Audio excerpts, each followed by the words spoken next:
Welcome to Penrose Learning, where we make understanding easy. In this video, I will show how to make chicken xacuti. Begin by toasting whole spices until fragrant, then grind with dried coconut and red chilies into a bold masala paste. Marinate chicken briefly to absorb spices, then brown pieces for depth. Simmer gently in coconut milk and tamarind for balance. Finish with fresh cilantro and a drizzle of oil to shine the flavors. Taste and adjust salt and heat before serving. To build authentic xacuti flavor, toast coriander, cumin, fennel, cloves, cinnamon, and pepper until aromatic, then cool before grinding with dried coconut and chilies. Add turmeric and salt to the ground masala and mix into chicken, ensuring every piece is coated.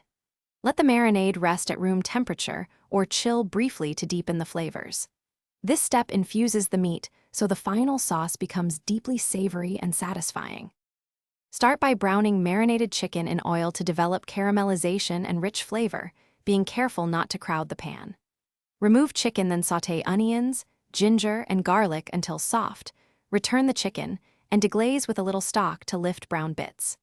Pour in coconut milk and simmer on low heat until the meat is tender and the sauce reduces to a luxurious consistency. Finish with a squeeze of tamarind for brightness and serve hot. Thanks for watching. If this was helpful, leave a like and consider subscribing. See you next time.